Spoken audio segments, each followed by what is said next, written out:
नमस्ते बच्चों। तो वैक्सीनेशन का पार्ट जो है वो स्टार्ट किया था, तो आधा कंप्लीट था। तो पहले प्रीवियस वीडियो आप जरूर देख लेना, नहीं तो ये समझेगा नहीं टॉपिक, ठीक है।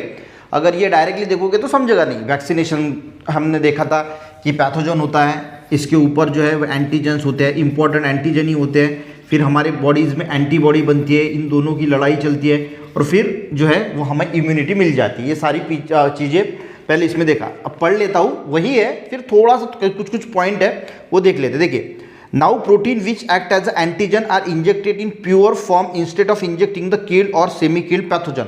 यानी मैंने जैसे पहले बताया था कि पहले क्या करते थे कि जो पैथोजन है उसको पूरा पार्शली या कंप्लीटली किल करके उसको जो है वो इंजेक्ट किया जाता था बॉडी में।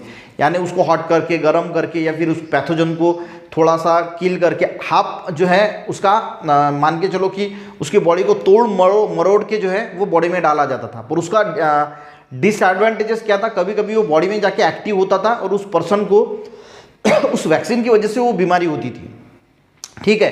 तो साइंटिस्ट लोगों ने क्या किया, ये एंटीजन ही सिर्फ अलग निकाल के, ये प्रोटीन अलग निकाल के ही जो है वो देना फिर स्टार्ट किया। तो इससे जो है वो डिसएडवांटेजेस जो था कि उस वैक्सीन की वजह से किसी को डिसीज होगा, वो नहीं होगा।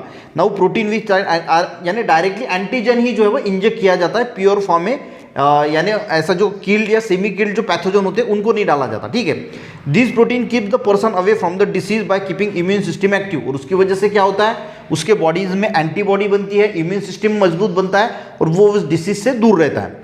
दस injecting the antigen is safest way in vaccination. यानी एंटीजन इंजेक्ट करना ये सेफ वे है, ठीक है।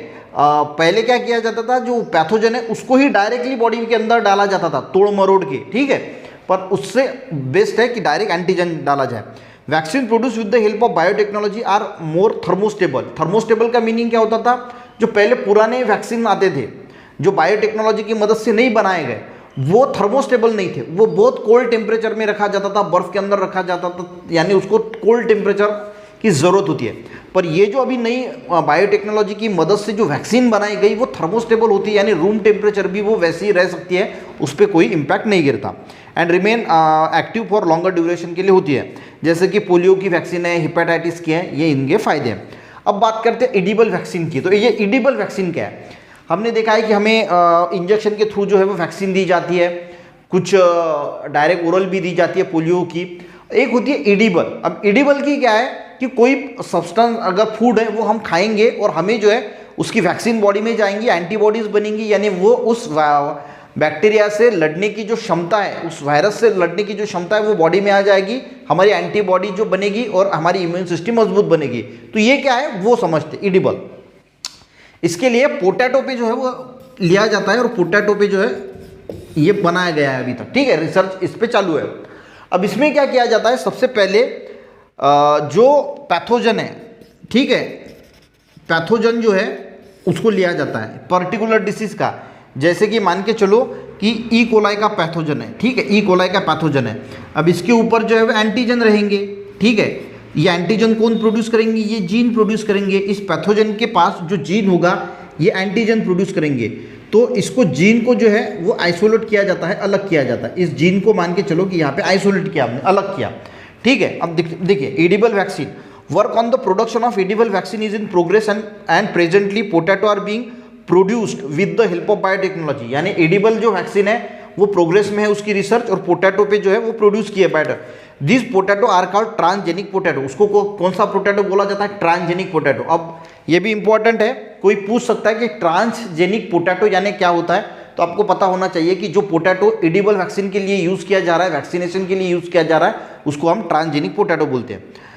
अब इसमें होता क्या है, तो ये सबसे पहले यहाँ पे जो फिगर्स दिए ना आपको वो समझ लेते। Isolation of desire gene from the human pathogen. Human pathogen यानी जो पैथोजन ह्यूमन को इंपैक्ट कर सकता है, डिसीज दे सकता है, ये ई कोलाई है। इससे हमने जीन जो है वो आइसोलेट किया, जो पहला दिखा रहा है ना ऐसे ऐसे, तो वो हमने जीन आइसोलेट किया। अब ट्रांसजेनिक प्लांट वायरस, अब जो वायरस है, एक वायरस लिया जो प्लांट को डिसीज करता है, प्लांट को, यानी एक कोई पत्ता है प्लांट को, उसको जो है वो खा जाता है मान के चलो, या उसको डिसीज देता है। ऐसा एक वायरस लिया और उस वायरस को मॉडिफाई किया, उस वायरस को, इस पत्ते को जो डिसीज देने वाला जीन है वो उससे निकाल दिया और ये वाला जो जीन है ये इसमें डाल दिया वायरस में। सबसे पहले समझ में आ गया, सिंपल है। सबसे पहले जो पैथोजन है ई कोलाई है, इसमें जो एंटीजन का जीन है, जो एंटीजन बना रहा है उसको निकाला, आइसोलेट किया। फिर एक ऐसा वायरस लिया जो प्लांट को इम्पैक्ट कर सकता है, डिसीज दे सकता है प्लांट को, उस वायरस से वो जो डिसीज दे सकता है वो जीन निकाल दिया और ये जीन डाल दिया एंटीजन वाला। ठीक है, अब यहाँ तक समझ में आया। उसके बाद पेट्री प्लेट में हमने अगार जेल लिया, उसमें पोटैटोस के लीफ डाल दिए, कुछ लीफ डाल दिए और ये वायरस डाल दिया। अब ये वायरस क्या करेगा, ये वायरस इन पत्तों को जो है वो पत्तों पे अटैक करेगा और पत्तों के अंदर चला जाएगा। तो ये पोटैटो के डीएनए में जो है वो अंदर चला जाता है और ये जीन जो है वो इसके साथ कनेक्ट हो जाता है, पैथोजन वाला। अब टिश्यू कल्चर की मदद से क्या किया जाता है, ये जो पत्ते हैं इससे पोटैटो का जो है वो प्लांट जो है वो ग्रो किया जाता है। अब पोटैटो का प्लांट जब ग्रो होगा तो इस पोटैटो के लीफ के अंदर, उसके डीएनए के अंदर ये जीन आ गया। कौन सा जीन, ये पैथोजन के एंटीजन प्रोड्यूस करने वाला जीन। तो ये जब पोटैटो इसको लगेंगे तो इसके अंदर रहेंगे एंटीजन्स उस ई कोलाई के। एग्जाम्पल हमने ई कोलाई के लिया था, समझ में आ गया।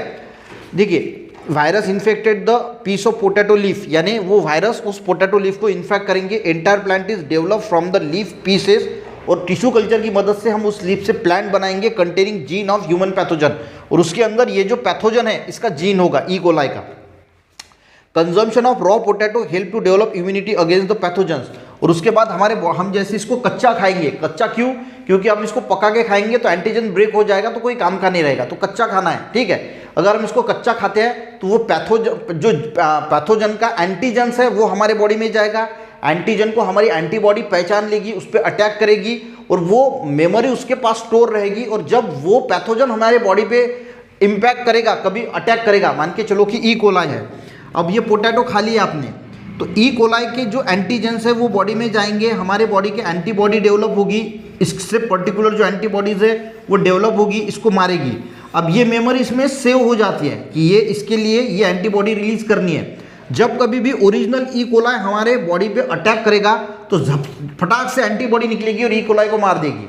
ठीक है, तो ये वैक्सीन का काम होता है। तो इस प्रकार से फिर जो है वो वैक्सीन जो है वो इडिबल वैक्सीन जो है वो बनाई जाती है। देखिए, this potato will act as against bacteria like Vibrio cholera, Escherichia coli, यानी ई कोलाई जो होता है, या फिर जो कॉलरा का बैक्टीरिया होता है उस पर जो है वो अटैक करता है। Consumption of this raw potato generate the immunity against cholera disease cause by due to E coli, यानी जो कंजम्पशन है रॉ पोटैटो का generate immunity against cholera, cholera के अगेंस्ट जो है वो हमारी इम्यूनिटी बढ़ जाएगी, and disease cause by E coli, और ई कोलाई की वजह से डायरिया वगैरह होता है। तो उसके जो ये बैक्टीरिया जो हमें डिसीज करते हैं वो हमें नहीं होंगे। What will happen if this potato are cook और फॉर कंजम्पशन, तो कंजम्पशन करके अगर खाया जाए तो वो जो रॉ पोटैटो है जिसमें वो एंटीजन है वो ब्रेक हो जाएगा, तो वो खाने का कोई मतलब नहीं रहेगा। तो हमें जो है वो खाना पड़ेगा रॉ, कच्चा, ताकि वो एंटीजन उसमें रहे। ठीक है, तो इडिबल वैक्सीन भी समझ में आएगी, इडिबल वैक्सीन कैसे बनाई जाती है, और वो खाने के बाद हमारे इसमें वो एंटीजन जाएगा, एंटीजन पे एंटीबॉडी अटैक करेगी और उसमें वो सेव हो जाएगा कि ये एंटीजन आता है तो ये एंटीबॉडी रिलीज करनी है, और जब कभी भी ई कोलाई का या कॉलरा का बैक्टीरिया हमारे बॉडी पे अटैक करेगा तो हमारे बॉडी पे पहले ही एंटीबॉडी उसके लिए बनी है तो वो उस पर अटैक करके उसको मार देगी। तो इस प्रकार से इडिबल वैक्सीन जो है वो बनाई जाती है। उसके बाद जो है वो पूरा एक इसमें कवर कर लेंगे, treatment, interference, gene therapy, cloning.